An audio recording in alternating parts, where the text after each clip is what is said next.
What's up? Ghost Fictions is here, and we're back again. This is the story where Izuku was the vessel of the radio demon, ALASTOR. Izuku was betrayed by the ones he called friends. They fed him a strange fruit, pushed him off a ledge, and left him for dead. Unfortunately, this leads to the release of the evilest demon this world will ever know, which believes in two things. One, only the strong have the right to speak up for what they believe in, and two, you are never fully dressed without a smile. But before we start, please consider subscribe to the channel and give this video a like. Don't forget to check the description for more informations, and support the amazing author, Gorum141, for writing this story. Now, let's get into the story. All men are not created equal. Izuku Midoriya learned this lesson on his 4th birthday. Izuku is a small boy with a round face, large green eyes. He has wild green hair that takes the form of an unkempt afro and 3 freckles on each of his cheeks. He had just eaten his All Might cereal and was dressed for the big day. Now, he can't wait to go to his preschool and then to the doctor for his checkup. Today is the day I get my quirk and take my first steps to be a hero, exclaims Izuku, for in this world 80% of the population has superpowers called quirks. These range from seemingly useless quirks like the ability to sit anywhere and always be comfortable to incredibly powerful and in most cases destructive quirks like his best friend Bakugo's quirk explosion. That automatically turns his sweat into nitroglycerin that he can ignite on command anywhere on his body, producing explosions. Most quirks manifest at birth, but in some cases, the quirk will take time to manifest or for people to notice what the quirk is. Typically, what happens is that quirks will be passed down through genetics. For example, if one parent has a quirk, the child will most likely have that quirk, or an up or downgraded version of the quirk.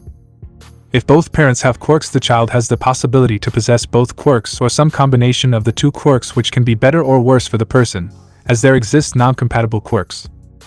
Finally, if both parents don't possess quirks, then the child will not possess a quirk and be labeled quirkless in this society. Unfortunately, being quirkless is the same as being disabled in this society, as they are treated less than the average man. However, this is not the rule, as there can be a child born quirkless even with one or both of their parents having a quirk, and the opposite is also true. A child can manifest a quirk even with quirkless parents. With that in mind, if a child does not manifest their quirk by the age of 4, then they are deemed quirkless, as it is next to non-existent for a quirk to manifest after that time. Unfortunately, this outburst startles his mother Inko Midoriya. Much like her son, she possesses green eyes, shoulder-length straight green hair, and a beautiful round face. She has a nice figure with modest curves and a C-cup breast. She was anxious as this was the cutoff date for Izuku's quirk to manifest. However, she was hopeful as both she and her husband possess quirks. Hers being the ability to attract small objects to her hand. Although not powerful enough for her to move a car or stop a building from crumbling, she loved it as it made retrieving her car keys, the ring that fell down the sink, the random object under the couch, and most of all not having to get up to get the remote. Her husband had fire breath, the ability to breathe fire whenever he wants. Unfortunately, this leaves his mouth constantly hot, so kisses can be a bit painful. She was dressed in a pink light sweater with a white t-shirt, a dark blue skirt with high heel shoes to complete the look, with her hair done up in a high ponytail, while Izuku was dressed in a common light red shirt and blue shorts and some red shoes. Her little Izuku has his favorite hero All Might action figure in hand and gave her his best puppy dog eyes. Sorry, Mom, I'm just so excited. Today is the day I get my quirk and start my road to be the next #1 hero of Japan. Inko gives him a warm smile. That's okay, Izu. I know you can't wait to find out what your quirk is. But you must be patient. Your appointment to see the quirk doctor isn't until 5, so please calm down. Okay, Mom. Cos. Arriving at school, Izuku meets his best friend Bakugo Katsuki, a spiky blonde-haired child with wild red eyes and a mad grin on his face. His quirk expulsion was the envy of the class and put him on track to become a great hero. Unfortunately, this also gave him a huge ego that started to show signs of a superiority complex, so it was not uncommon for him to start giving weird nicknames to people he didn't respect. Hello, Ka-chan. Getting Bakugo's attention, he responds, Oh hey Izuku, today is the day, right? Yeah, today is the day I find out what my quirk is. Great, you better have a good one, or I'll call you Deku for 100 years. Bakugo responds jokingly. Now boys and girls, settle down and get ready for class to start, said the teacher with her quirk demon aura active. This quirk allows her to project an intimidating aura around her, which to most who have affected looks like a white demon mask with 2 purple horns on the forehead and tusk-like teeth that stick out of its mouth. Depending on how irritated or angry she is, the most guys are more detailed and look progressively more terrifying, gaining yellow eyes, tentacle-like oily hair, larger teeth, angry veins along the mass that pulsate, and a large muscular body with a katana respectively. The downside of the quirk is that it automatically activates when her emotions hit a certain point, and it only gives off an aura. The image it takes is purely a mental illusion and doesn't correspond with her actual abilities. Therefore, it is useless when used on people with a lot of willpower or bloodlust, and doesn't give her any added abilities in combat. Miya-sama is a wonderful teacher and a lovely woman with purple hair and eyes, a well-endowed and shapely figure, with a sweet smile and a motherly personality. However, the reason she is and most likely will continue to be single is due to her quirk, which if she is in a rage, or if it is that time of the month, her quirk gives off an aura that can make veteran heroes and villains take a step back in fear. It once was so bad that the government had to forcibly relocate her to a place outside the city. In order for this incident to be avoided in the future, they permanently gave her access to the house and gave her a train pass for 90% off all train rides as compensation for the inconvenience. Due to the incident where she was in a very bad state due to her being in pain and upset over her recent breakup, her quirk was so intimidating it was making it so that nobody would approach her apartment building and the area around it for 3 days. This means that everyone knows when she is upset and can guess the current culprit, which scares off all potential suitors. However, surprisingly, this quirk makes her the best at teaching, as any and all kids soon learn to respect her one way or another, which raises her ability to teach her students and better reining in kids who believe they can do anything they want because they have a powerful quirk in her presence. This leads her to be the best teacher in the school because she has an 89.9% rate of her students with quirks, making it into UA the most prestigious hero school in most of Japan. Okay class, today we will be practicing how to control and contain your quirks. This is a very important lesson all schools teach kids, as the usage of quirks without a license is illegal. The problem is this ostracizes the quirkless kids. Anyone without a quirk must practice their kanji. After that, the class word on their alphabet had recess and practiced their numbers. Kas. Izuku was waiting at the door of the preschool, bouncing on the balls of his feet, looking frantically everywhere in hopes of spotting his mother to take him to his appointment even a second faster. Once he spotted his mother, he became a blur in his rush to get to her. Mom. Oh, hi sweetie, how was your day? No time, we have to hurry. I don't want to be late to my appointment, exclaims Izuku with a mad desire in his eyes. Kas. Arriving at the hospital, the two are seated in the waiting area, eager to be called. Izuku, Midoriya, the doctor will see you now, a nurse says out loud to get their attention. Walking into the examination room, Inko places her son on the examination table and waits for the doctor to arrive. After about 2 minutes of waiting, the door opens to let in a small bald man with green lens goggles and a large mustache that covers his mouth when he is not talking. Hello, my name is Dr. Tsubasa. I will be examining your son today to see if he has a quirk and what it may be. Walking over to sit in his chair, he gives the two of them a kind smile before opening the file on the counter of the room to see Izuku's information. To begin with, I will be asking both you and your son some questions. If you deem them too personal, you are free not to answer. However mundane and obvious the questions may be, I need you to answer them to the best of your abilities. Is that acceptable, Ms. Midoriya? Taking a deep breath, Inko responds with a nod. I apologize for this, but I need you to verbally answer the question. I know this seems silly, but that's the way it is. Oh, that's okay. Yes, I, Inko Midoriya, give you permission to ask your questions and will answer them to the best of my abilities. With a kind smile, the doctor responds, thanks. Okay, first question, how old are you, Izuku? 4. Okay, next, have you noticed anything strange happening to or around you that you can't explain? He asks this while writing down the answers given. No, mommy, have you noticed anything?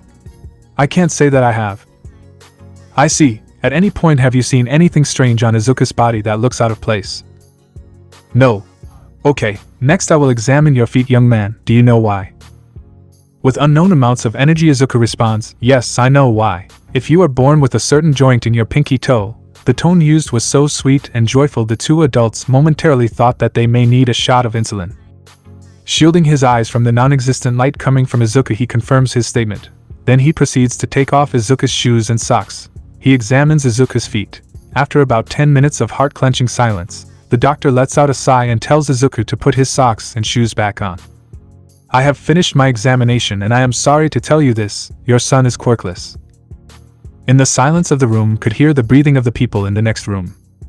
Izuku's eyes dilate, and tears start to fall from his eyes and light whimpering was heard from his mouth. Yanko only has a hand over her mouth, as she is desperately searching her mind for a way to comfort her son. When she couldn't think of anything, she simply says in a shaky voice with barely restrained sorrow for his son, "Thanks doctor for your professional opinion. But is there any way in which you could have misdiagnosed my son?" The hope in her voice made the doctor's heart clench. This is the part of his job he hated the most.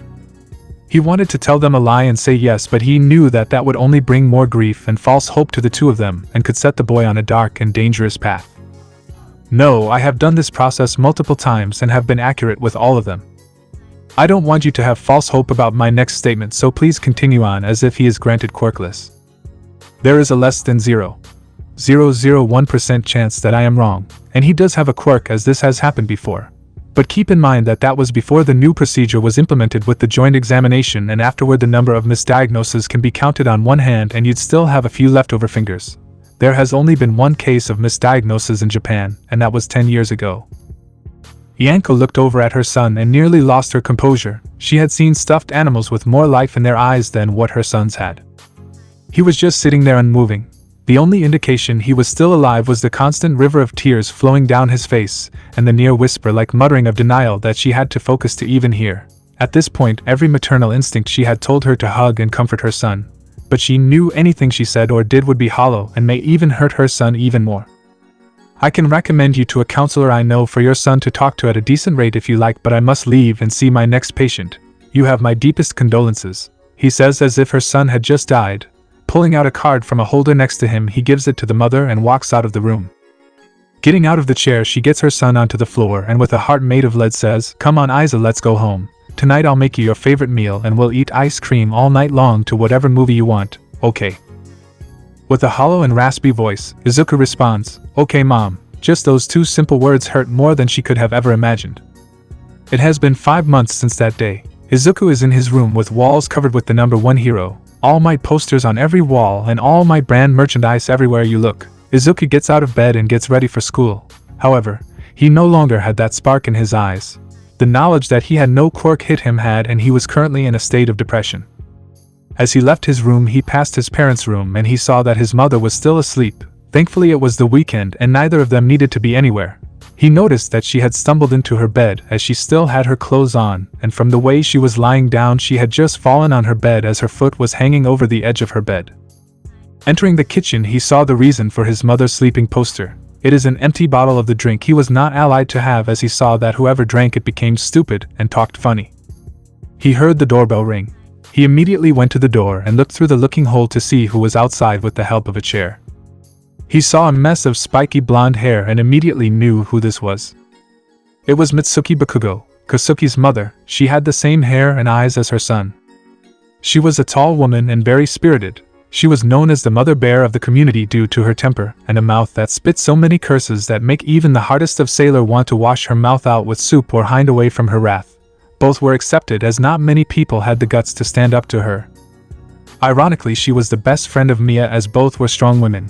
The only reason Mitsuki was married was that her husband liked her personality, which mixed well with his meek and calm one. Her quirk was glycerin. Her sweat was glycerin, which allowed her to maintain her soft skin. This quirk was great for her as it helped her with her modeling career, as she would remain youthful with great skin far longer than the average woman. Seeing her meant only one thing: Katsuki was here as well. If this had been 5 months ago, he would have been over the moon excited to see his best friend, but now he was nothing more than a bully. Flashback. It was the night of day Izuku learned he was quirkless. His mother had tried everything she could to try and help her son, but it only ended in familiarity.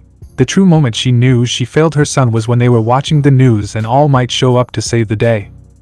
With eyes pleading for any glimmer of hope to hold on to, he asked, "Hey mom, do you think I can be a hero, like All Might?" This question caught her completely off guard and she didn't know how to respond, so she simply ran over to her son and hugged him with all the love she could muster and keep saying, "I'm sorry, I'm so sorry." Kas. The following day was the weekend, and in an attempt to raise her son's spirit she invited the Bakugos over. This would be the wrong decision. When the two boys were alone in Izuku's room, Izuku tried to confide in Bakugo, however he made the wrong decision. "Ha ha ha, what, you're telling me you're quirkless?" Bakugo exclaimed in a mocking voice dripping with malice. "Yes, that's right," responded Izuku in a meek and soft voice. Well, then I guess your name is Deku from now on since you're useless. What, but we are friends, why would you call me that? Even after all the fun times we shared, what happened to my friend? With an impish grin and a voice full of malice and condemnation, Bakugo exclaims, Oh, I'm still your friend, but from now on you do as I say or else. And if you even think about telling anyone about what I say or do to you, DKU, I will explode you into dust. And there's nothing you can do about it. After all, you are nothing but a quirkless extra in my story of becoming the best hero in the world. So if you think you, an extra, has the right to get in my way, think again. So from now on you carry my books, do my homework, take all the blame for any misbehavior I cause, and give me all your snacks. And if you think that saying no will do and equals you think, then let this be your lesson, Bakugo says as a wicked gleam appears in his eyes, while raising his hand to deck his chest. A loud explosion was heard around the house, starting the two women. As they rushed over and entered the room, they saw Bakugo standing in the idol of the room and Izuku halfway through his wall, with his lower body in his room and his upper body in the bathroom. It was obvious by the lack of movement from Izuku that he was unconscious, and from the burn on his chest, it was clear to see where he was hit. You damn brat, what the hell do you think you're fucking doing? Screams Misukuki as she delivers an amazing punch to her son's head, leaving a huge glowing red bump. Ow, what the fuck, mom? Screams Katsuki in pain. However, this only causes his mother to hit him again for disrespecting her. Who the hell gave you the fucking balls to dare to fucking talk to me like that, you damn brat? Mitsuki, calm down, we need to see if Izuku is alright. Bakugo, for what reason did you do this to Izuku? Recovering from being hit twice in the same spot, Katsuki responds, Izuku asked me to do it in hopes his quirk would be activated if he was hurt or in danger, so he asked me to hit him with the strongest explosion I could use and hold nothing back. Also, he said if this didn't work he would let me call him Deku as a bet. Says Bakugo, hiding his villainous grin from the two mothers by lowering his herald in an apologetic manner. What? Exclaimed both mothers. Are you telling me you just hit him with everything you got, even though you knew he was quirkless, and there was no possibility for him to survive it without being critically hurt? Flashback end. Ever since that day, Bakugo has been nothing but a jerk and tyrant. Today was no different. As he and his mother came into the house, Izuku caught a gleam of Katsuki's eyes and knew that this was not going to end well. With a warm smile on her face, Mitsuki asked Izuku, Izuku, where is your mother? She's sleeping right now. I was about to wake her up when you rang the doorbell. This response put a slight frown on Mitsuki's face, as she had seen what this was. She had heard that some parents become alcoholics after being told their child was quirkless. The only saving grace to this was that Mitsuki and her husband had been supporting her through this, so she had not gone off the deep end, but this was concerning. Okay, then how about the two of you go out to play at the park and me and your mother will have some girl talk, okay? Before Izuku could respond, Katsuki had answered for the two of them. Okay, mom, let's go, Deku. After saying that, he grabbed Izuku by the wrist and bolted out of the door. With the two of them gone, Mitsuki allowed the full extent of her displeasure to be shown on her face as she went to Inko's room. Get the hell up right now, screamed Mitsuki right into Inko's ear. Expectedly, she was quickly awake and fumbled her way to the other side of her bed and then properly fell off the edge. What's going on? She screeched, still in a dazed state. When her vision came back, she saw who had woken her up and knew what she was in store for. You know that I'm pissed, right? Asked Mitsuki. With a nod of her head, Inko responds that she knew the correct answer. Good, then you know that for the next 2 hours I'm going to be tearing you a new ass over this. And before you say anything, just know that everything you saw after this point will only make me angrier and this conversation longer. So I suggest sucking it up and get dressed. Without saying a single word, Inko went to her bathroom and turned on the shower. No way in hell was she going to be able to deal with this without a nice hot shower and a whole pitcher of coffee. Cos. At the park, Izuku was being harassed by all the other kids. It was well known that he was quirkless, and like very quirkless, he was discriminated against. This usually entailed being insulted, left out of games, being the butt of every joke, and in some cause attacked. This was one of those who were playing so if we hurt someone it was an accident day. Izuku had just been given a flying atomic wedge, from one of the local kids with the quirk of 2 devil-like wings flying up behind him, grabbing the back of his underwear, and rising up, bring Izuku painfully along for the ride. This and many other cruelties were the norm for him and would only continue. He couldn't tell his mom because the other kinds threatened him that if he did they would gang upon him. This would continue for the foreseeable future. Cos. It had been 1 year since that day, the day his life was ruined. For a whole year, he has endured Auschwitzum, bullying, and the abandonment of his father. 3 months ago his father had come to their house with divorce papers and demanded Thinko sign them. He even admitted to him having an affair with another woman less than a month after he was told of his son's condition. In the argument, one line stuck with Izuku the most: "I refuse to raise and be associated with a quirkless child." After 3 whole hours of arguing, Inko had signed the papers, but with the condition that he must pay child support every month, and without a second thought he agreed. That had been the last time he saw his father. Now it was his birthday, and that day still haunted him. The only things that have kept him going were his mother and his obsession with quirks. In his childish delusion and denial, he has researched and studied as many quirks as he could and every hero he could find in an attempt to figure out if his quirk mat has manifested, and he just didn't know it. A knock at the door got the Midoriyu's attention, and with that Inko opened the door. Waiting outside were the Bakugos with presents wrapped in all-might wrapping paper. "Happy birthday, Izuku," called the family as they entered the house. "Hey Deku, come with me, I have a surprise for you and I bet you will love it," Bakugo says with a sincere tone in his voice. "No, I'm good, I think I'll stay home and play some video games till dinner." With a confused look on her face, Inko asked Izuku, "Now why would you say that your friend wants to give you a surprise and it's still early in the evening, so you have plenty of time to go out and be back before dinner?" Begrudgingly Izuku accepts this and follows Bakugo out of his house and into the forest. Coming upon an old concrete bridge, the two stops on one end. "Here we are, it's time for your surprise, Deku," screams Bakugo. Immediately other kids came out of nowhere. As the swamped Izuku and pushed him to the ground, Bakugo comes up to him while laughing maniacally. "Ha ha ha, well Deku, I hope you like your surprise, as it was hard to get everything set up. It took me and these extras 2 weeks to find the right spot for this." With fear in his voice, Izuku asked the question, "For what?"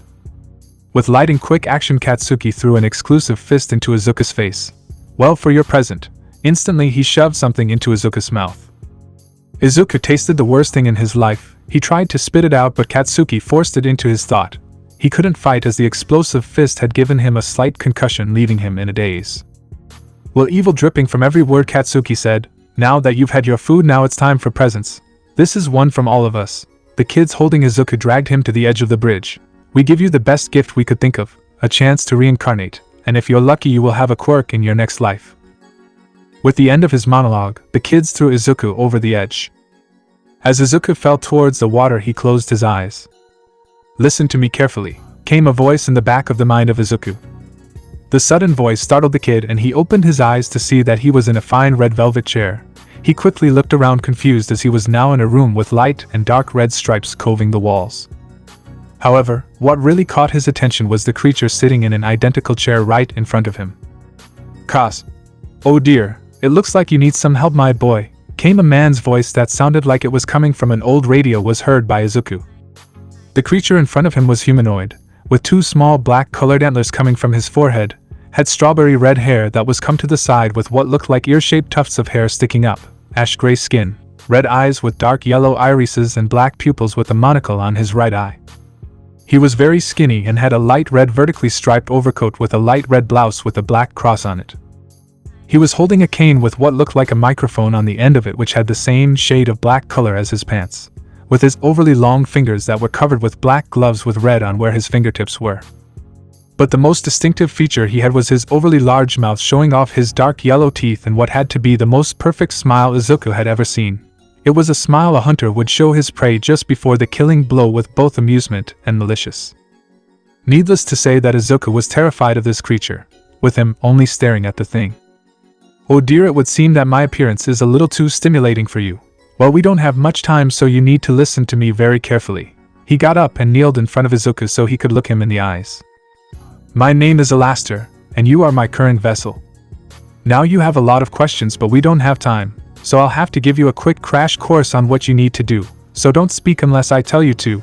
First, now that you have consumed me, you must never go into still water higher than your knees. If you do, then you will die. Second, you will now feel more pain than the average person, but we will work on your endurance so that won't be a big problem.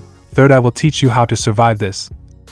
He stood up and moved to Izuku's left side, raised his hand, and suddenly 2 swirling black portals appeared, one right in front of his hand, the other on the other side of Izuku. He then leaned his head into the portal in front of him. Izuku was staring at his body. "What's so interesting over there? The real fun is over here," came ALASTOR's voice from the other side of Izuku. "Eek," screamed the child as his head snapped to the other side to see ALASTOR's head coming out of the portal. That an amazing quirk. Amazing, right? He said in an apprehensive voice. What is he talking about? I've never heard the word quirk being used in this instance. Maybe that's this world's version of reference to abilities. How peculiar, I wonder what else is different compared to my old world. Well, you can do it too. By consuming me you have gained my powers. Now we don't have time to dilly-dally. You must use this power to save yourself from falling into the river. With a shake of his head in confirmation, Izuku stood up and tried to do the same. Who there before you tries? Let me explain it to you. First, to use this power, imagine a door is right in front of you. With a note, Izuku pictured a door. Good, now imagine inside of the door leading right in front of you, it goes to your right. With a few grants of effort, Izuku managed to perform the action. Excellent, now we're almost out of time, so when you leave do the same thing except the door should exit on the bank of the river. Remember, if you mess up you will die. But if you succeed, run home as fast as you can. I'll see you when you go to sleep. With those parting words, the environment around Izuku began to fade. Kas. Izuku opens his eyes to see he is just a second away from hitting the water. In a panic, he looks to the right side and does as ALASTOR told him to, and for a split second, he created a portal which sent him ton equals bling onto the ground at the riverbank. Ah, oh. He screams Izuku as each tumble he felt was the same as when he fell off the refrigerator when he pretended he had a flying quirk. Fighting through the pain, he gets up and through the tears in his eyes runs into the forest determined to get home and tell his mother what happened. Pav. Bakugo couldn't believe what he saw as he was running to get out of there. Flashback. He and the kid's eyes bulged as a portal appeared under the nerd and saved him. Scatter, screamed one of the kids there, as they all knew if they were caught then they would be in so much trouble. Bakugo immediately ran to get to Izuku's house while concocting a lie to make sure he and the other kids wouldn't get in trouble. Flashback end. Bakugo had made it back to the Midoriya's house, and in order to sell the lie, he pinched his hand super hard to make him tear up. With a scream of urgency, he bellowed, "Mom, Auntie Inko, I need your help." "What's going on, Bakugo? And where is Izu?" asked his mother. "A villain showed up when I and the other kids were with Izuku, and suddenly the next thing I know we are trying to throw him off a bridge, and I'm saying all these cruel things to him. But I think a hero showed up and freed us. So I ran home as soon as I could to get help," said Katsuki in a sniffling voice. "What? We have to call the police now. Inko, gets your phone. Katsuki, I need you to tell me where this happened and who saved you," his mother said in a calm tone, trying to get the information needed to save his best friend's son. It was an old concrete bridge in the woods." "Okay, anything else?" "No, I closed my eyes while running here, I don't remember the way." Suddenly the door opened and Izuku ran into tears in his eyes. "Mommy," he wailed. "Oh God, Izuku, you're alright. Thank goodness that villain didn't take you." "Villain? What villain?" "It was Bakugo and his friend. They tried to kill me," he screamed in both anger and fear. "If it hadn't been for ALASTOR I would be dead." "Oh sweetie, is ALASTOR the name of the hero that saved you?" "Well yes, he taught me how to make portals," he said. "Amazing, right? Well, you can do it too. By consuming me you have gained my powers." In an old-timey radio voice. This statement made the hearts of both mothers drop. Izu, honey, what do you mean consumed him? Did he make you do something that you don't understand?" "I'm not sure, Mom. He said he will explain it better when I go to sleep. He also said I can't go into the water and now I will feel more pain than normal. But that if I trained it won't be so bad." This further confused and unsettled the two women, as Mitsuki pulled into the corner and whispered, "Inko, we need to call the cops. I think this ALASTOR is some kind of pervert, and he may be the villain Katsuki was talking about." With a nod of agreement, Inko went back to her son and tried to get a description of ALASTOR while Mitsuki got her phone and put in a report to the police. After the call was placed, the police came and took Izuku into protective custody to make sure this ALASTOR didn't get near him. Now he was tired and falling asleep. Kas. Izuku opened his eyes and before him was a city. It was different shades of red with a blood-red sky, and what looked like a 5-point star with a circle around it was floating in the sky. To Izuku's wonder, the buildings were kind of off, as some were ending in a point, while others looked like a playhouse made by his classmate. Around the city was a huge wall, and above the entrance to it said Pentagram City with blood above the arc. That was what seems to be the only way in or out. Izuku took a few shaky steps into the city. Waiting for him on the inner side of the wall was ALASTOR. He had the same clothes and appearance, but his manic smile seems more amused than angry or threatening, but still scary. "Welcome back, Izuku," he exclaimed, This time Izuku could hear that he had an accent in his voice but didn't know where it was from. Hello ALASTOR, Izuku replied in a shaky voice. Izuku was hard-pressed to believe such a creature was a good person, and it was easy to believe that he was a villain as Izuku knew he was quick and he couldn't open a portal as he did at the river in front of his mother when he tried. Well, I have to say that was very entertaining, seeing you try your hardest to prove that what happened was real and that you now have power only to stumble and trip along, finally falling into the fiery pit of failure. As he said the last part, his eyes started to glow a dark red and his teeth lit up as if a flashlight was behind them. But after he finished his sentence, Ho's appearance turned back to normal. Listen, well lad, as I will tell you what you need to know and how to prove that you now have power, ALASTOR said, a hint of amusement in his voice. First of all, I will tell you what I am and what you now are. I am the devil housed within the Yami Yami no Mi, the darkness fruit. As such, I am the embodiment of darkness, now that you have consumed my vessel. As he said that, Izuku gave him a puzzled expression. With a sigh, ALASTOR began again. That fruit the blonde put in your mouth. Izuku thought back and remembered Bakugo put something disgusting in his mouth. That must have been the vessel ALASTOR was talking about. As it appears you have figured out, yes, that was my vessel. By consuming tea you have become the user of my fruit and therefore are now a dark human. You now have the power of darkness and can use it in a variety of ways. However, you must train to use your powers so that you may call upon them when you need them, not when it's the last moment before you die. Izuku was listening intensely and was nearly drooling when he learned that he now had a quirk. Here are the 4 basic abilities I will teach you, and from there you will have to make up your own style. Oh, before I forget, this place we are in is your mindscape. Just in case you were wondering, it is the mental representation of how your soul is. Judging from the distortion to the world and the colors used, you must have been living a life of pain and neglect. Though I must say that this world has so many wonders. I can wait to see what this place has to offer. Now you were shown the first ability, which is shadow travel. You can make a portal to wherever you have been or to wherever is in your field of vision. The second will be something that all my past users loved, which they called storage. This ability is the ability to store a near infinite amount of items in this picket space. This ability can be modified through training and has proven to be quite versatile in the right hands. Third will be gravity manipulation. Once he said this, Izuku's eyes started to shine like miniature stars had replaced his eyeballs. This made ALASTOR's smile turn into a slight smiling cringe, the same as if you heard a joke so bad it was funny. It appears you have a special interest in that one. Well, let me tell you, this ability allows you to push or pull objects to any part of your body. This is very useful due to the fact that you will primarily be a close-quarters combatant. Finally, I will teach you the basics of hockey. Hockey? Asked Izuku with a confused look on his face. This was quite funny to ALASTOR because he had this face, but his eyes were still shining, making it very hard not to laugh and keep a calm composure. ALASTOR pulls a chalkboard from out of nowhere and starts to write on it, drawing pictures and words underneath them. Yes, hockey. This is not an ability unique to me, but the way it is applied is, hockey has 3 types. He points his stick of chalk at the first symbol of a fist with the word armament underneath it. This is the first and most useful type of hockey. Its name is armament. Imagine you have an invisible layer of skin made of your willpower. It will boost your defensive capabilities and extinction your offensive abilities as well. With training, you will be able to imbue your hockey into objects, allowing them to become far more powerful. But the most dangerous aspect of this ability is the capacity to touch the untouchable. For example, let's say you were fighting someone made of smoke. Normally any physical attack will pass right through them. However, with Armament Hack, you will be able to hit them as if they were solid. This usually will catch them off guard as they have become used to being invulnerable to certain forms of damage and will not be expecting this. ALASTOR points to the next symbol of an eye with the word observation under it. This is by far the most complicated of the 3 categories of hockey as it differs from person to person. Observation hockey's ability to see the world around you. Again, Izuku gave him a confused look.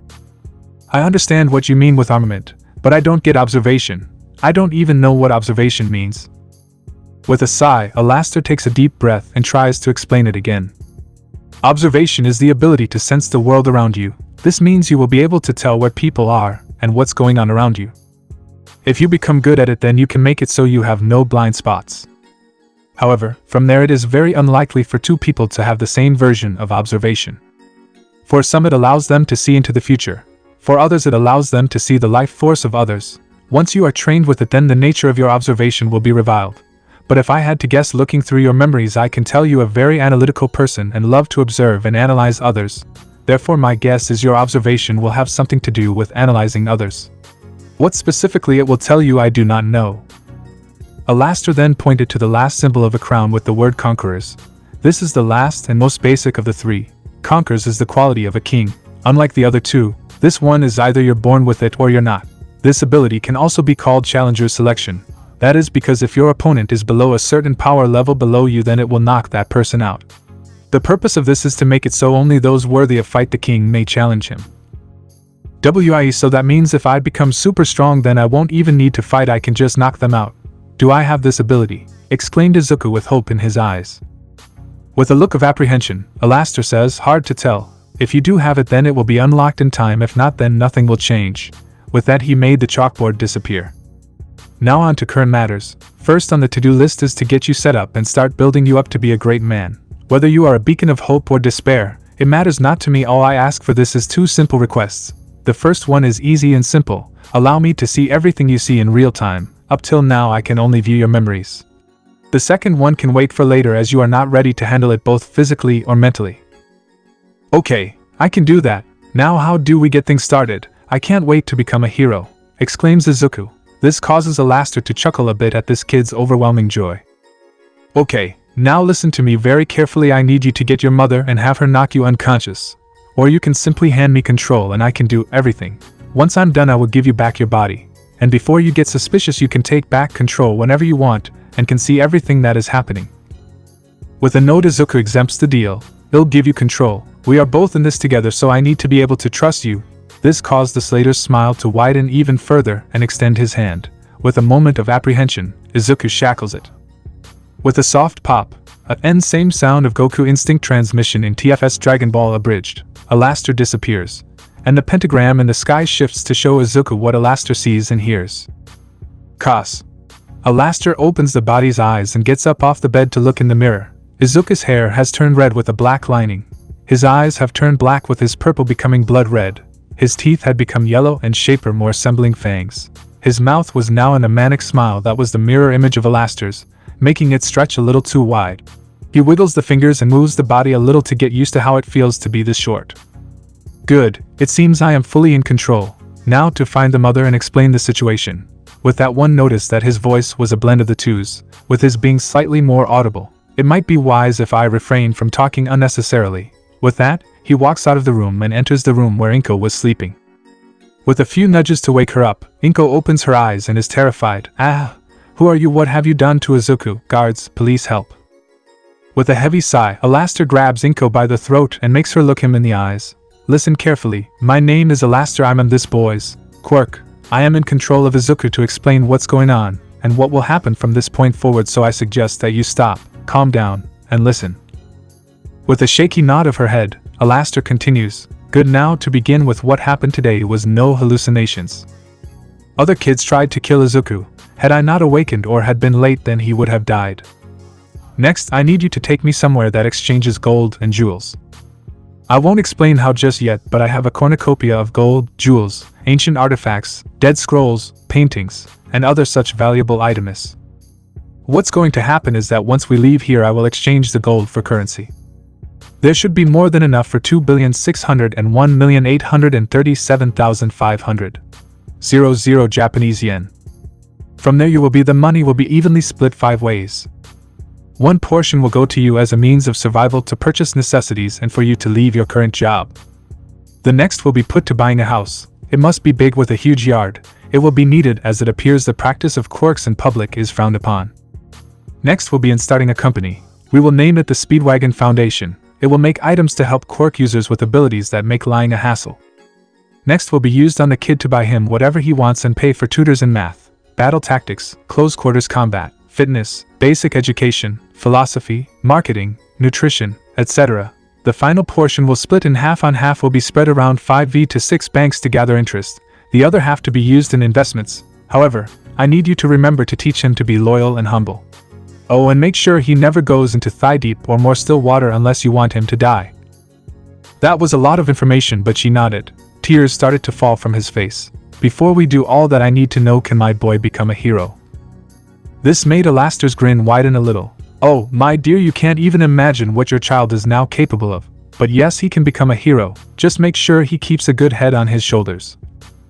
With that, Inko fully breaks down and serials a waterfall of tears that looked like it should have taken all the water in her body, but she kept on crying. Cos. In another part of the city, Sir Night-Eye, the sidekick to the number 1 hero elite, can't believe what he is seeing. His quirk allowed him to see into the future. Today he was curious to see what an old All Might might look like, so he used it, and what he saw was Almighty bleeding out and a creator, himself missing, and a man in a black suit over All Might's beaten body, fist cocked to deliver the final blow to kill All Might. The shock of seeing this causes Night-Eye to fall on his butt in a cold sweat. He retreated to his room to think about what he had seen. Later in the day he tried to talk to All Might about it, and asked him to listen.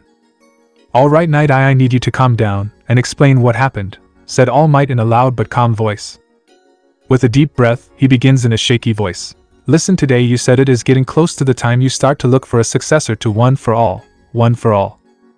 And I was just so happy and sad. Happy because you will be able to see what the next generation will do, and sad that soon you will have to step down as the symbol of peace. So I took a quick look into your future to either see what your successor looked like or see an old you with a wife and kids. But what I saw was you lying on the ground, bloody and broken, a man standing over you with a black suit on about to deliver the final blow. The surroundings were demolished from your fight, and all the people around are terrified, for the symbol had fallen."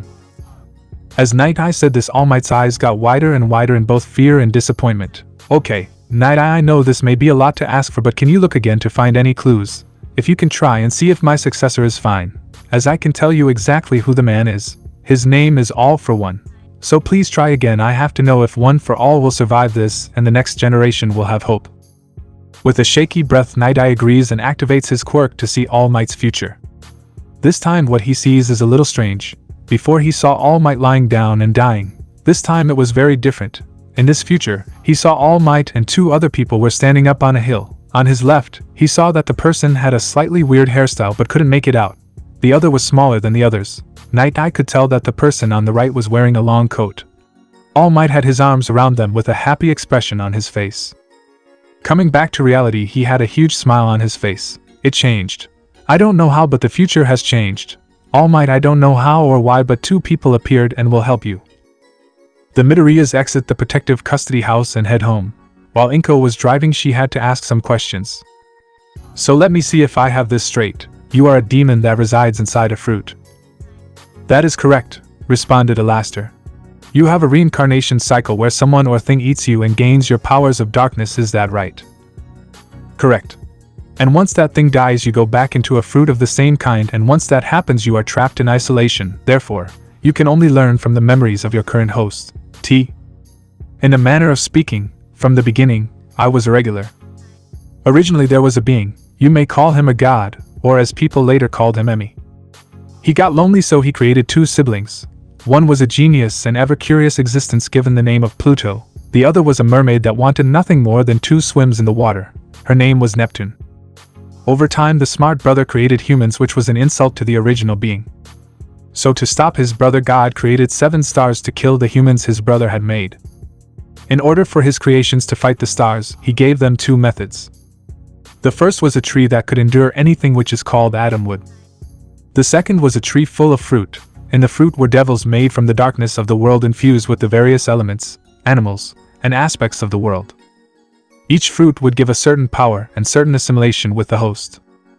There were 3 types: Logia, Paramecia, and Zoan. With these fruits, the battle with the 7 stars was a stalemate. So to break the stalemate, God made a deal with 14 of the 15 families created by his brother. They would betray and help him restrain his brother. To do this, the most loyal family to God stole 1 fruit and brought it to God, who filled it with his shadow. When consumed, that person would become an agent of God, able to swallow anything and steal the powers of others. That shadow was me. At the start, I was nothing more than energy, a mindless aspect that only had the desire to consume everything and to obey the Creator. Over time and through different users, I gained self-awareness and an ego. Okay, that was a lot. So what happened? Did you capture the brother, and how is it possible the existence of these fruits isn't common knowledge? I mean, they would be a godsend. You can have a person who is quirkless eat fruit and gain a power. Is the power genetic so that the child can have a power like quirks? To answer in reverse order, no, it is not genetic, though I'm not sure how this world's people differ from mine. What does that mean? Also, can you stop that smile? I don't want Isaac to get face cramps when you give him back his body, asked Inko with a perplexed look on her face. Well, I can stop smiling, but I'm just so happy. And answer that last question is, not from this world. The world I come from is mostly covered in water, and from the memories that this kid has I can tell this world is mostly water, yes, but the land masses are not big enough, as in my world islands could be the same size as this whole country, and that would be a small island. And how I got here is a funny story. My last user Marshall D. Teach was a notorious pirate. He made many enemies and it eventually leads him to be killed. This, however, was during the final war between man and God, so in order to ensure that God would no longer have his shadow to serve him, I was sent away. One of the fruits is called the door fruit. It has the ability to open anything and make it a door. With his dying breath, he opened a door to another world behind Teach. Then a man made of rubber punched him through the heart. Before Teach could die and I could escape the rubber man threw Teach into the door.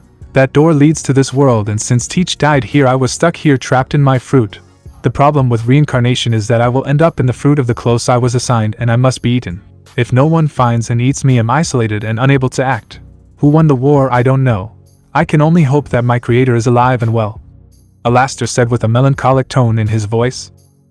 Inko decides to change the subject. So how is it that you have all this money? This caused ALASTOR to gain a bit of a gleam in his eyes and his smile to return to its oversized glory. Well, that is a funny question. In the world I came from there was a man named Gold Roger. He became the king of the pirates, and when he died he told the world he hid all his treasure in one piece. By that, he meant that he hid it on an island that can only be found with certain objects. When Teach found out that a certain straw hat wearing pirate found out how to get there, he followed him. Unfortunately, Roger left a trap on the island to ensure that whoever came to that island was worthy to receive his true treasure. What that is I do not know, but Teach failed the test. When he arrived he learned that inside of the mountain on the island were mountains of gold, jewels, and other valuables. As he filled my darkness with the money he learned that under some mechanism gold would generate back to a set amount, making it an infinite gold supply. This is where he made his mistake. As he took more and more of the gold he lost himself to his greed and this drove him mad. Through this, I was able to gain control and inform God that his joy had reincarnated and was close to finding the truth as Teach kept a close eye on the kid. This was around the time the war began as people learned of the dark history and who was pulling the strings of the world, which caused a worldwide rebellion. You know how that ends. Now I'm here. His joy. Joy is the manifestation of God's joy. He was called Joy Boy as wherever he went he would bring joy to everyone. And by that extent, he was beloved by God. However, when Joy found out what God was doing, he leads the first rebellion with the help of Pluton, which was the war I mentioned earlier. Needless to say, in the beginning Joy lost the war and Pluton went into hiding and Neptune was afraid. For her to keep her ocean safe, she made it so that anyone with the devil fruit would lose all their strength in the water. Joy would reincarnate every 100 or so years and would spark rebellion again and again. From this he sired the clan of D. They were a clan that believed in the freedom of all. So everyone has a D in their name, as it is in remembrance of Joy Boy's smile and to mean defiance. Therefore anyone from the D clan was labeled the enemy of God. Whoa, said Inko in astonishment, so you're like an alien? Yes, as you are an alien to me. Cos. Arriving at the gold exchange shop, Inko and ALASTOR walked in. Hello, said a sales clerk behind the counter. She was a very short woman with purple hair that looked like melted sludge was going down her head, which gave off a grape-like smell. My name is Minoru Mika, how may I help you? I would like to have a private room to have my items appraised and valued, said Inko with an apprehensive look in her eyes.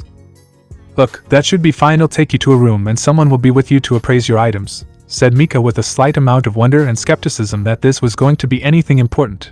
They probably want to see an old object they found to get some quick cash. She leads the two into a room in the back with a glass table in the center.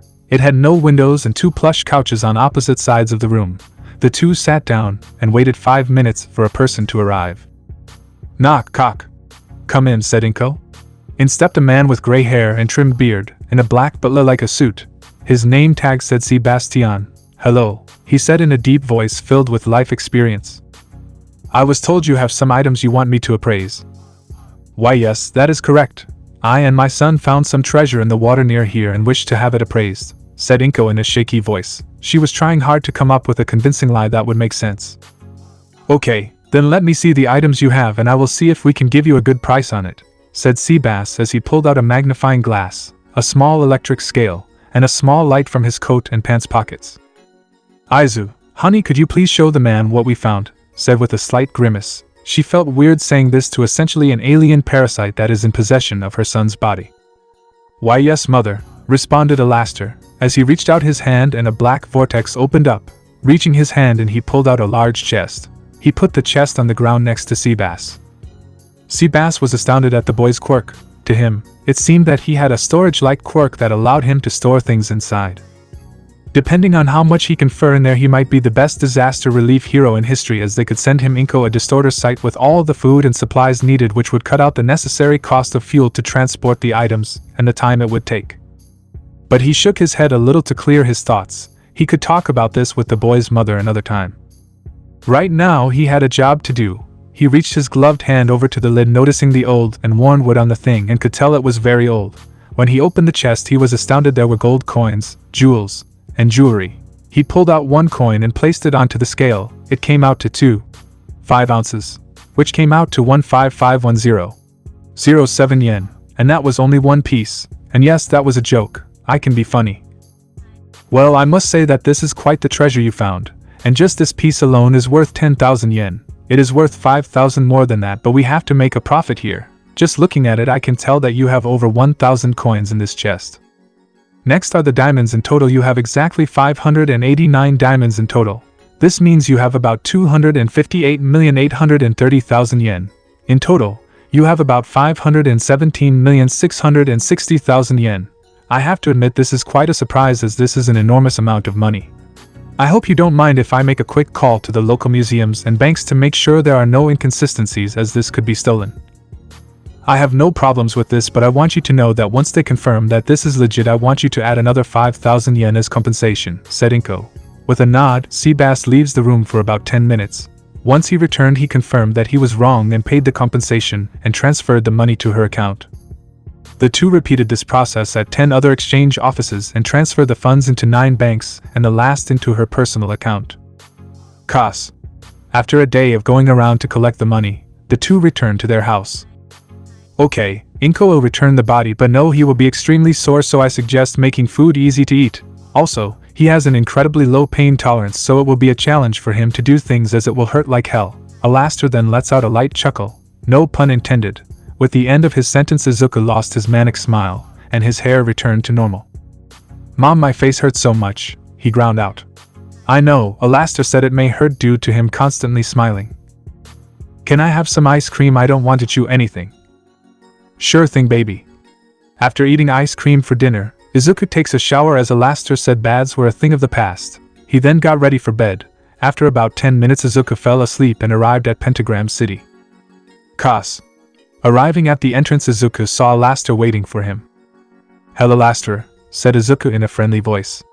Why, hello there, my good fellow. I hope you are ready for the first day of your training, exclaimed ALASTOR in his usual eccentric voice.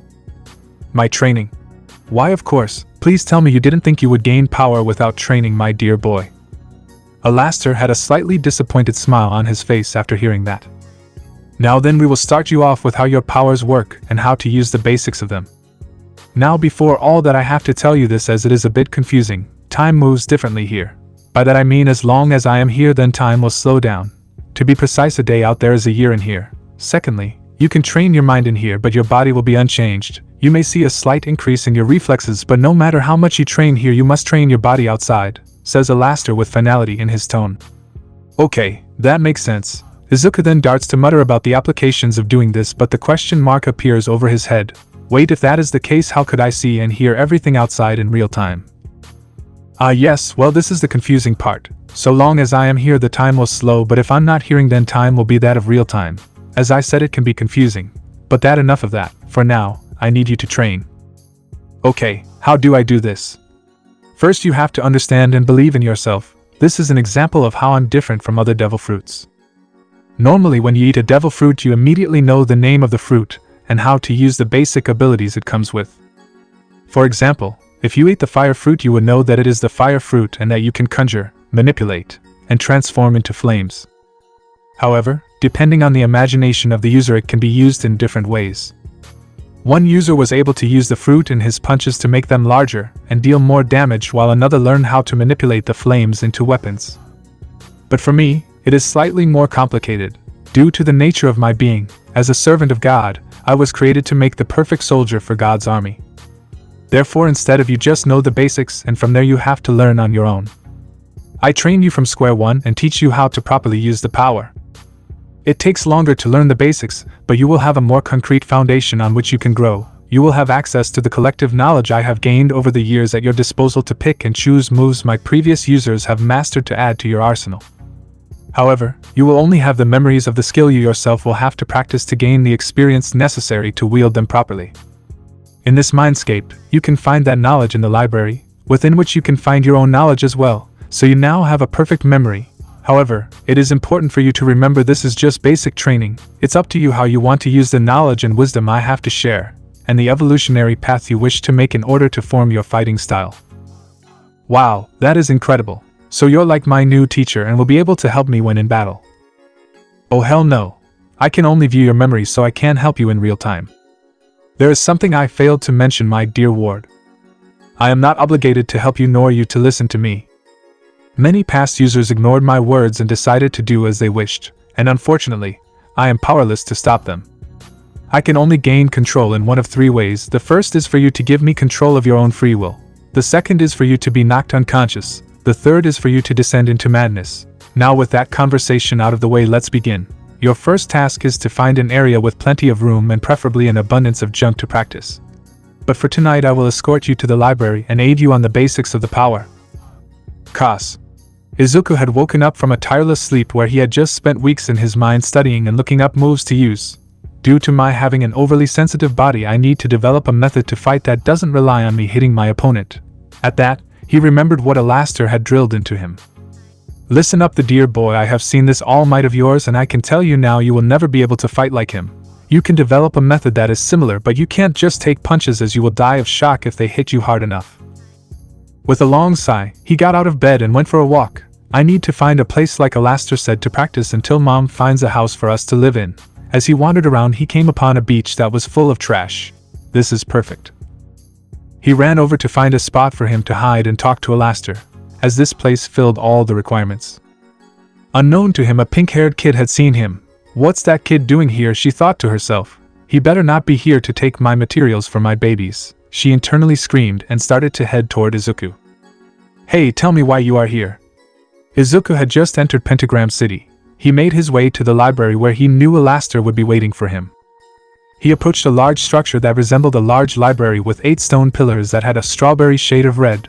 The building itself was bone white with a large sign that reads "Library made out of bones." Izuku was really questioning himself at how dark and gloomy this place was. He knows that this is the representation of his mind when he ate the fruit, but even, he had to admit it was a little emo. He entered the library that was infinitely larger on the inside.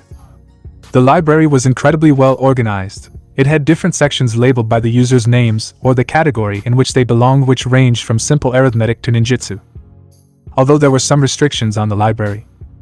ALASTOR had shown him some of the past users, but he told Izuku he was not ready to meet the original user. When asked why, ALASTOR had simply said that if Izuku meets him, Izuku will be devoured by the memories he will witness.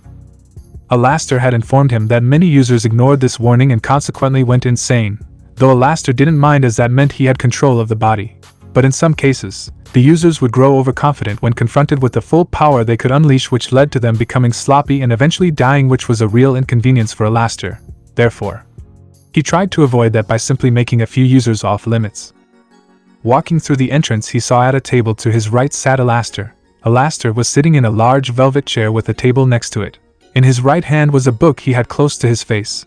There was a large fireplace in the wall ALASTOR was sitting at, which confused Izuku, but Izuku guessed it was just his imagination, as none of the things here were actually made of paper. Hello ALASTOR, I came to inform you I found a place you wanted, said Izuku with a slight giggle in his voice at finishing his first assignment given to him to reach his goal. Noticing Izuku approaching, ALASTOR closed his book he was reading, which was the biography of one of his favorite past users. Why hello there, my dear ward. I must say I'm impressed that you found such a place so soon. If what you say is true, then we can start with your basic training. The first thing you must do is build up your body and practice your most useful ability. Therefore, You will run around the area you have found till you can't run anymore. Make sure you practice your balance, as the fall itself will be punishment enough for a misstep. After you are done with that, I want you to drink some water. Finally, you are to use black hole to suck up as much junk into your darkness. You activate it by imaging your shadow extending out from your body. Then you are to imagine it becoming like a vacuum. You are to do this while trying to manipulate the shape of your shadow to become a circle around you. When you start to get tired, you are to portal back home. After he finished giving his instructions, he opened his book and manifested a glass of bourbon in his other hand. After a few moments he looked back up and saw Izuku was still here. Why might I ask why you are still here? Izuku looked up at ALASTOR and with determination he said, I thought you were to make me into a great hero. Why should I run till I get tired and then practice my powers? Why should I run? Shouldn't I focus on my powers, not how to run away? ALASTOR released a slight growl. Oh, so, let me ask you, who here is the teacher? Remember, young lad, that you have control. You don't have to do anything I say, nor do I have to give you my help. As he continued to speak, his voice became more and more menacing and demonic, while his mouth opened less and less. The only indication he was speaking was the flashing of the light between his clenched teeth. His eyes lost any semblance of humanity, as they became radio dials. His body started to distort, becoming longer and thinner, while his horns became longer and thicker, resembling that of a full-grown buck. All this was not as confusing as the weird symbols that started to appear in the air behind ALASTOR and on the walls of the building. I remind you, young lad, you may do as you wish. All I have to do is wait till you die, and then I will move on to the next user. The only reason I am being so agreeable is strictly due to the fact that you are the first person to eat me in this new world. You are to be the benchmark from which I will base the next user's training, so I suggest that you pick your next words carefully, for I can make your life a living hell, with nightmares beyond your wildest dreams. Or you can shut your immature mouth, do as I say, and be fucking grateful I give my help. Finishing his rant, he returned to his normal form and continued his book. This made Izuku cry and retreat to the real world. Ka's beach. Izuku jumped up with tears in his eyes. That is when he heard a girl's voice calling out to him. Hey you, what are you doing here? Asked a girl the same size as Izuku with strange salmon pink hair and dreadlocks. Her eyes were normal except her iris was yellow with crosshairs instead of puppies. I'm sorry, I was just looking for a place to train my quirk. I didn't know this was private property. I'll go, said Izuku, still shaken from the display of anger ALASTOR showed. What? No, this is not my property. This place is where I get parts for my babies, she exclaimed, her personality of an overactive bubbly person coming through. Babies? Yes, babies. I come from a family of grease monkeys and sometimes we can't afford to buy junk for me to work on, so I come here for spare metal and stuff. Oh, I see, that's pretty cool. So is it your quirk to build stuff? No, mine is called zoom. You see my eyes, I can zoom in or out on things, but the catch is it is always active. It really comes in handy when looking for flaws in my work. So, what is your quirk? My quirk is called darkness. I can manipulate darkness to do all kinds of stuff. He holds out his hand and focuses to activate shadow travel. A portal appears in front of his hand. Like this, I can make portals to wherever I've been before. The moment May sees this, the gears in her head start to turn. Wait, so if I took you to my house, you could make a portal from my house to here? Asked May. Well, yes, but I still need to practice. Izuku didn't notice that May was getting closer to him. Well then, my name is May and you're going to be my best friend. If you want to train, why don't you help me transport this stuff to my house every day? It would help me a bunch and you could train. I don't know, ALASTOR said. Before I do that, I need to do a bunch of running and then practice a move he taught me. ALASTOR. Oh, he's like my teacher. He helps me learn how to use this quirk. Well then, why don't you do your running then? Instead, practice your portals. While you're doing that, I'll gather all the stuff I can carry and we can go to my place for some snacks. Before I say yes, let me think about it for a few minutes. With that, Izuku goes over to a bench and returns to the mindscape to ask if this change is acceptable. Ka's Pentagram City. Izuku returned to the entrance to the city. He makes his way back to the library, fearful of what ALASTOR might do if he tried to go against his training. When he arrived at the library and found ALASTOR, he was confused to see 2 wine glasses on the table next to ALASTOR. ALASTOR, I wanted to ask you a question. What is it, my dear ward? Could it be that you wish to question my training again? I wanted to ask, instead of me practicing black hole, I could train shadow travel. Oh, and why might that be? I want to train to use my shadow travel. I met someone, and she gave me a suggestion to help her and train at the same time. Oh, and what might I ask, make you believe it is wise to pick her suggestion over my instructions? Well, I just want to help, and this could be an opportunity for me to make a new friend. While I know that my word should be enough for you to do as you're told, I understand the type of person you are and that you truly wish to help people. However, Izuku, you must be careful of who you trust, as if they learn of the true nature of your ability, then you might be killed in order to obtain me. What? No, she just wants my help. She comes from a family of builders, and before Izuku could finish his sentence, as ALASTOR grabbed him by the arms. Wait, did you say builders? Yes, why are you so excited about that? Asked Izuku. My dear boy, we are currently building a company that is based on the creation of support items for people with quirks. Having a team of tech people would be a major boon. Then can I help her and practice my portals instead of black hole? While I do believe that this is a smart move, I am still upset at you for disregarding my words. Well, how about I give you control for 2 hours later tonight? That way you can do some exploring, and I promise to stay in the library and not peek at what you do. This caught ALASTOR off guard. He was not expecting the child to suggest what he secretly wanted to get from him. He knew the boy trusted him, but he had no idea the level of faith he has in him. ALASTOR decided to take him up on his offer, as he had a few things he wished to test out. So, he smiled and held out his hand. Alright, Izuku, let's make a deal. You will go off with your friend and train, and I'll even throw in a little extra. To make this deal an equal exchange, I will give you the option to have me train you and her in another fighting style that doesn't require a quirk. In exchange for this, you must do 2 things. First, you must gain at least a drop of her blood in your darkness or mouth. Second, you will let me run free for 2 hours tonight. Izuku was hesitant, as he was confused about why he had to get her blood. Why do I need to get her blood? Excellent question. Unfortunately, I will not tell you the answer just yet. Immediately his hand lets out a sickly green light. So, we have a deal then. As his hand glowed, translucent hoodoo symbols started to appear around the two. With a determined look in his eyes, Izuku shakes the outstretched hand. The smoke encircled the wrist of Izuku, while a black tentacle extended from Izuku's wrist and encircled ALASTOR's wrist. Speech. Izuku wakes up from his meditative state and goes off to tell Mei that he will be able to help her. Mei, I have a weird request for you as a condition for me to help you. Okay, what is it? Said Mei with a bit of trepidation, as she was afraid he would take her baby-making materials. Screwing his eyes shut, he asks Mei, I need at least a drop of your blood.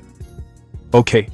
With a shocked face, Izuku looked up at Mei with disbelief on his face. Really, why are you so okay with that? Well, I have plenty of blood and you only need a drop, right? So, I figure that as you are training, I will most likely get a cut or scrape while gathering the materials. And in exchange for a drop of blood, I get your help and a new friend. Not to mention that you never asked to have any of my stuff, which is way more important than a drop of blood. So yeah, said Mei with a smile on her face. With that, the two separate and do their own things for a few hours. And like she said, Mei did scrape her knee. Izuku ran over to her with some tissues to clean her knee and cover it with a band-aid. He then put the tissue with her blood into his darkness. Pentagram City, Library. ALASTOR was sitting in his chair with a manic smile on his face as he was patiently waiting for his time. Suddenly the library started to distort and expand. Well, I didn't think he would actually go through with the whole blood thing. But who am I to say no to a new section of knowledge to keep me company? With a pep in his step, he heads over to the new section labeled Mei. Izuku and Mei were walking back to her house. Hey, Izuku-kun, you never really explained to me what happened when you were talking to your teacher. I know you said you would have to think about it, but it seemed to me like you were in distress. Is your teacher's quirk the ability to talk over long distances through your minds or something? Asks Mei in her bubbly voice. Well, to be honest, my teacher can talk to me at any time, and when I first met you, he had just yelled at me for not listening to him, responded the boy with a slight shiver in his spine, remembering the face of ALASTOR when he got upset. What? I'm sorry. I didn't mean to cause you any trouble. No, it's fine. He would allow it when I informed him of what you said. Don't forget, young lad, that you must warn them of me appearing later to talk to them, came the voice of ALASTOR from the back of Izuku's mind. When we get to your house, do you mind if I talk with your parents alone for a few minutes? Also, how much do you like your house? With a perplexed look on her face, that sounds fine. But why would you ask if I like my house? Responded Mei. Well, my family will be starting a company called the Speedwagon Foundation. It will be a global company.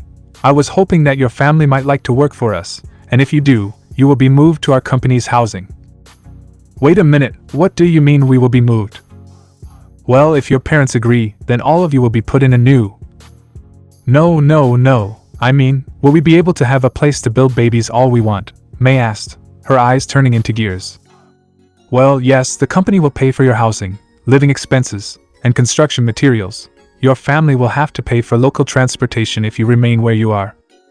That sounds amazing, giggled May. She grabbed Izuku by the hand and started running at full speed. We have to get to my house as soon as possible. Costa had some house late at night. After calling his mother, Izuku is now eating with the Hatsums. Well, I have to say, when my little inventor came home with you, I was half expecting the cops to show up about a kidnapping, laughed Seiki Hatsum. He is a tall and lanky man with shaggy dark pink hair. He constantly wears green glasses. He has a calm and very reserved personality, with a voice that comes off as disinterested at all times. I'm so happy that wasn't the case, and my inventor simply made a friend. I know what you mean, dear, came the voice of Shiho Hatsum. She is the woman with messy light blonde hair and a ponytail, though you can see random strands of hair sticking out. She wears spiral glasses and has a very reserved figure. Her personality was mice turned up to 11. When he entered the house, she questioned Izuku and examined every part of his body. He discovered that he considered personal space non-existent, and would actively touch and prod him. Indeed, now Izuku, May has told me you need to speak with us about something, correct? Yes, is it alright if we do that in private? I don't want to scare anyone. Trust me, you will want to sit down for this, responded Izuku with apprehension. Alright, after we finish eating, we can speak in my study. Seiki's study? Okay, Izuku, please tell us what you need to do, came Seiki's monotone voice. Well, technically, I'm the one who will be talking to you, and I'll let him explain, said Izuku before he grabbed a chair and sat down. Wait, what are you? Came the voice of Mice's mom. Suddenly, Izuku's eyes rolled into the back of his head, and his body went limp. The two parents rushed over to the boy worriedly, unsure what was happening. Izuku's mindscape. Arriving at the sentence of his mind escape, Izuku meets ALASTOR. ALASTOR gives him a huge grin and has a very evil look in his eye. Well, hello, my little ward. How are you doing tonight? I see that you will have gathered the parents of your little friend, and I am very proud to see that you have completed our agreement. Now I shall go out there and explain all the little details that need to be hashed out, and afterward, my 2 hours of free time will begin. Does that seem agreeable? He said in his old-timey radio voice. Yes, though I hope that we can come to an agreement. I don't want you to force him to do anything. Oh, you don't have to worry about a thing, my young ward. Just remember that you said you would go 2 hours without seeing anything that happens outside. Izuku walks towards the library with a nod as ALASTOR pops into the body. Seiki's office. That's when the two parents approach the boy, and he suddenly raises his head with a mad look in his eye. Well, hello there. Before you ask, no, this is not something suspicious or evil. I am his quirk, comes the mixed voices of the two of them. As he speaks, Izuku's hair has turned red with a black lining. His eyes turn black, and his purple becomes blood red. His teeth become yellow and shape more resembling fangs. His mouth was now in a manic smile that was the mirror image of ALASTOR's, making it stretch a little too wide. He wiggles the fingers and toes and moves the body a little to readjust how it feels to be this short again. Note to self, look for someone with a transformation ability. In this world, I know there must be a few. And constantly becoming short is still a pain. Both parents look at the boy with hesitation and uncertainty. Wait, so you're his work, correct? That is correct. So, are you the one we have to talk to? Correct again. And I can assume you are also his instructor, correct? Wow, you two are truly bright, Izuku says sarcastically. Okay, I am confused. If you're the boy's quirk, what's the difference between talking to him and talking to you? Now, that is a good question. To get to the root of the question, I am hundreds of years older mentally than the child. Time moves differently for me inside the boy's mind than it does in the real world. Therefore, I am more mentally mature and have more information. That makes no sense, responded the father. Whether or not you can understand what's going on is not my problem. My concern is to discuss your roles in the future. Over the next 3 hours, the three talk about their roles inside the Speedwagon Foundation. So I believe we have concluded, yes. Yes, we agreed to come work for the Speedwagon Foundation. Excellent, and with that I shall head home. Wait, are you going home at night? Screamed Shiho. We can't allow that, as you are still a child. Without saying a word, ALASTOR opens a portal and walks into it. Before it closes, he stickers his head back in. I will make sure to send over the official paperwork within a week, Tada. Kas. A portal opens up in Izuku's room. Well, I have 2 hours, and I'm going to make the most of it, thanks ALASTOR with a wicked grin. He opens the computer and looks up as many quirks and their users in the local area as possible. In particular, he looks for anyone who's committed crimes or is missing. Now let me see who here is worth hunting. Suddenly, as he's looking in, he sees a pop-up of 3 individuals. Let's see a local gang of criminals use their work to rob a local store, their quirks having identified as one with wings as a leader, one who can shrink to a smaller size, and one that seems to have schizophrenia as he and another person in his shadow, mumbles ALASTOR. Well, I have to admit I didn't think what I needed would fall into my hands. Let's see, they were last seen about 3 blocks west of here. Perfect, growls the boy. Kas dark sidewalk.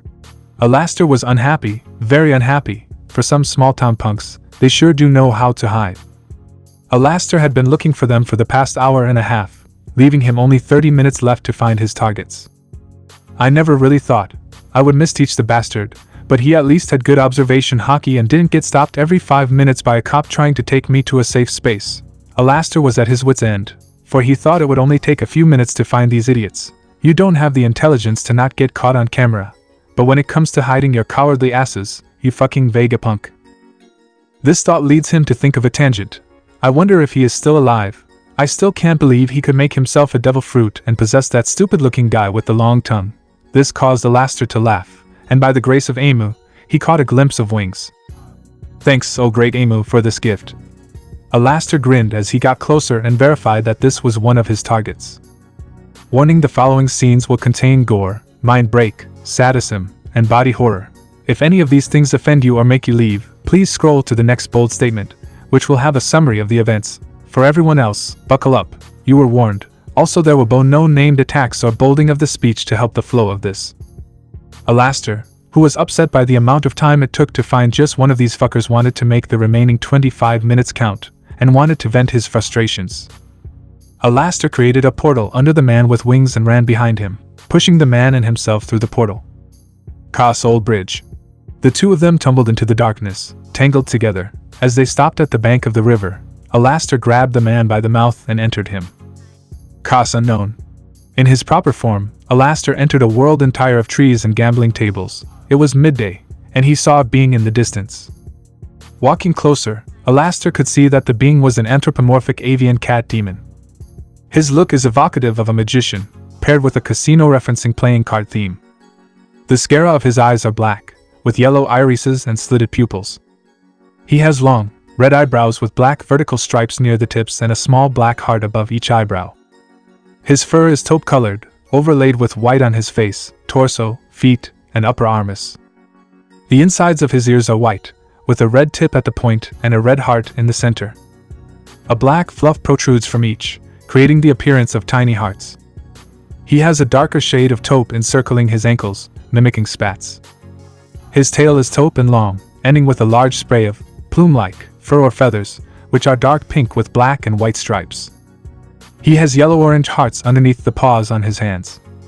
His wings are large and red, with a dark taupe on the undersides. The undersides of his wings are decorated with black stripes, which feature red and white roulette wheel dot markings.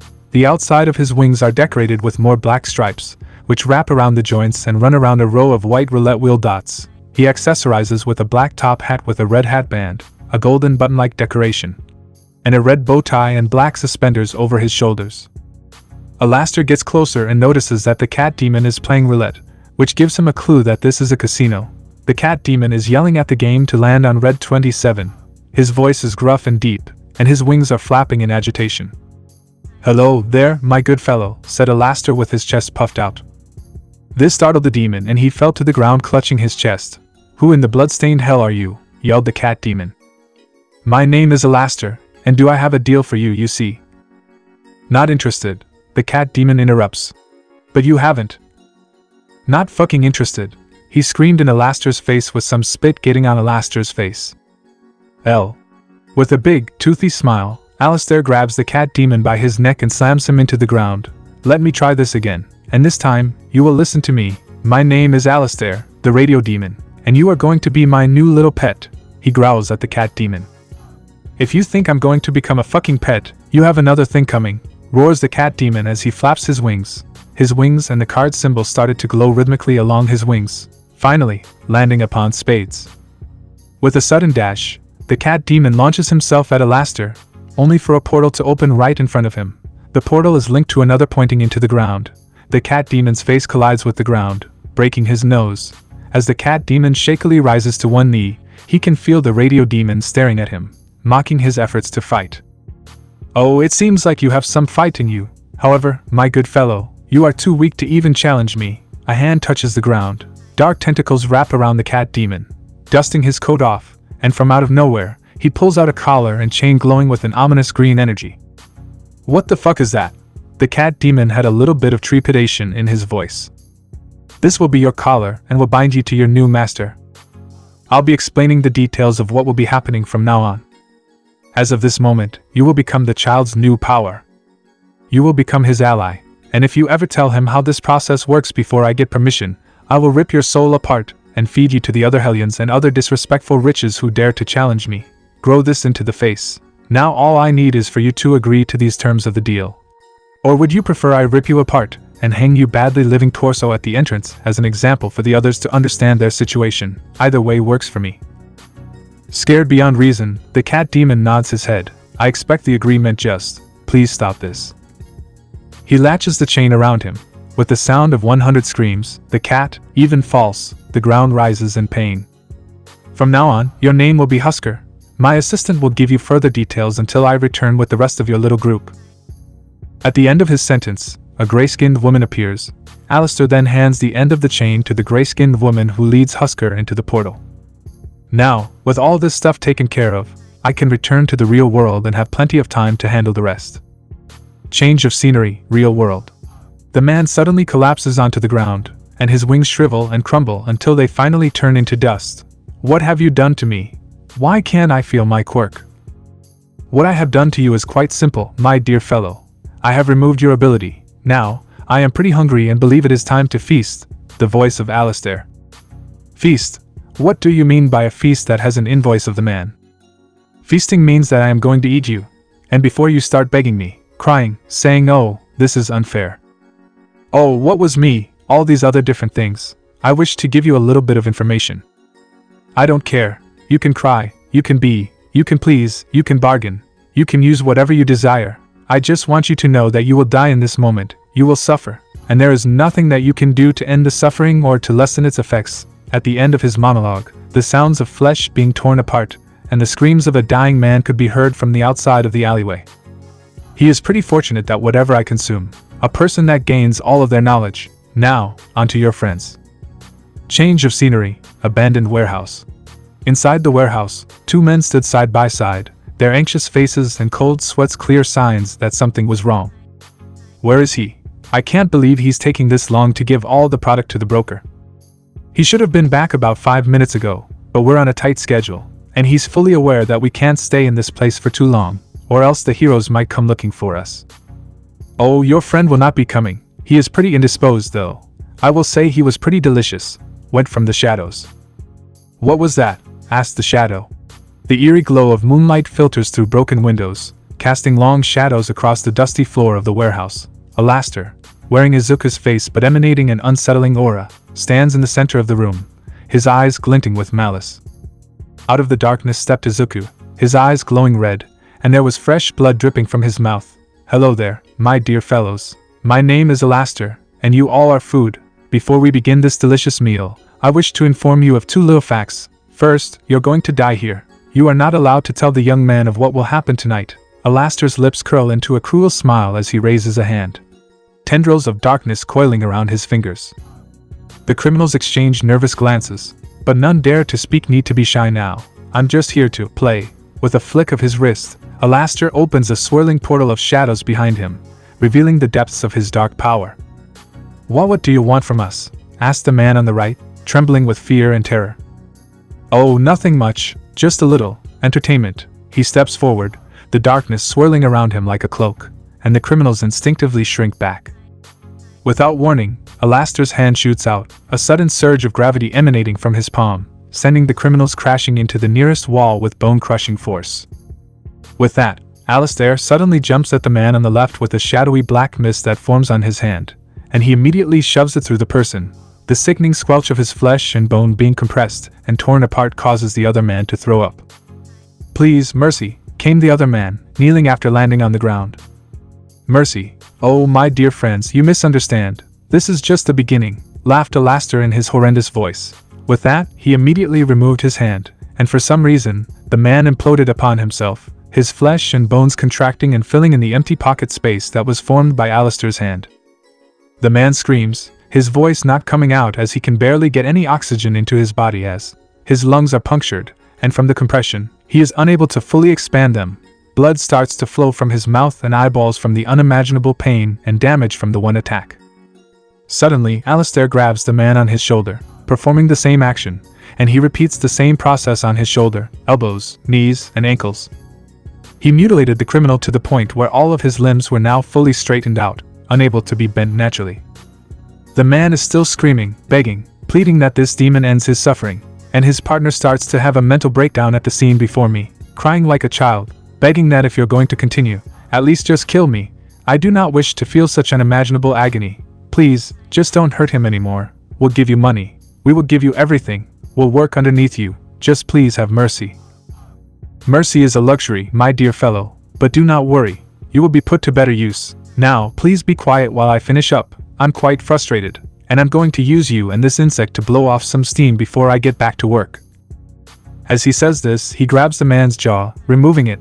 Thus, his skin fills in the hole, closing his throat, therefore making him unable to even scream out or even breathe. I've enjoyed your screams enough. It's time for you to start singing your song. He extends his other hand, fingers curling into a claw-like gesture, summoning the power of darkness once more. This can be happening. This can't be happening. This can't be happening, wailed the man with his eyes squeezed shut and his hands covering his ears, trying his hardest to block out the sounds of his companion, suffering unimaginable pain and being mutilated in a way that should be considered a war crime. "Oh, this is happening, and it is now your turn." The man stretches his body involuntarily from the fear. "You know, you should be truly grateful you are now about to become a part of something even greater than you could ever imagine. But what if I don't want to be a part of it? What if I just want to live? Well, in this world, you have two options. You can either be strong enough to defend yourself or wallow in your oakness and be slaughtered." A black tentacle arises from the shadows. They grab onto the man's limbs and start to wrench them out and contort him, forcing his limbs into unnatural positions, and the sound of his bones crunching, his ligaments tearing, and his muscles ripping apart was just music to ALASTOR's ears. He then begins to slam the two of them against the walls, creating a bloody picture. However, these two men have yet to die. Now that I've tenderized the meat, I believe it is time to eat. ALASTOR's voice distorts as if the sound was being pulled back into his throat. He opens his mouth and takes a large bite from the stretched man's body. He slowly chews the meat, savoring the flesh, blood, and bones currently being crunched and compressing his mouth. "You happen to have a very unique flavor. Is it that the humans in this world, due to their quirks, have their unique flavors? Ah. I cannot wait to try and sample so many other dishes." The men were currently unable to scream out. Their jaws had been broken or been removed long ago, their tongues had already been ripped out of their faces, and their consciousness wasn't fading quite rapidly enough to bring them relief. The only reason they had not lost consciousness already was due to the unending pain. "Unfortunately, I am running out of time, so I will have to take care of the two of you simultaneously." With that, he now places his hands on the two men entering their mental worlds. Seconds later, the two men lose their quirks being added onto the abilities of ALASTOR. "Now, I will do you both a favor and end your suffering." His mouth unhinges and stretches, using the man's quirk to enlarge his esophagus and mouth. The inside of it looks like a swirling, dark vortex. The two men are then shoved inside his mouth as he closes it with a sickening chomp. "Well, this was fun, but I have one more assignment to complete before my time ends." He looks at his watch and says he only has 2 minutes left before the time is up. He then opens a portal and walks. End of screen. Summary. Abandoned warehouse, night. The eerie glow of moonlight filters through broken windows, casting long shadows across the dusty floor of the warehouse. ALASTOR, wearing Izuku's face but emanating an unsettling aura, stands in the center of the room, his eyes glinting with malice. Before him, 3 criminals huddle together, fear etched on their faces as they realize they've stumbled into something far more sinister than they anticipated. ALASTOR's lips curl into a cruel smile as he raises a hand, tendrils of darkness coiling around his fingers. ALASTOR, voice dripping with venom. Well, well, well, what do we have here? The criminals exchange nervous glances, but none dare to speak. ALASTOR, no need to be shy now, I'm just here to play. With a flick of his wrist, ALASTOR opens a swirling portal of shadows behind him, revealing the depths of his dark power. Criminal number 1. Voice trembling. What do you want from us? ALASTOR, oh, nothing much, just a little entertainment.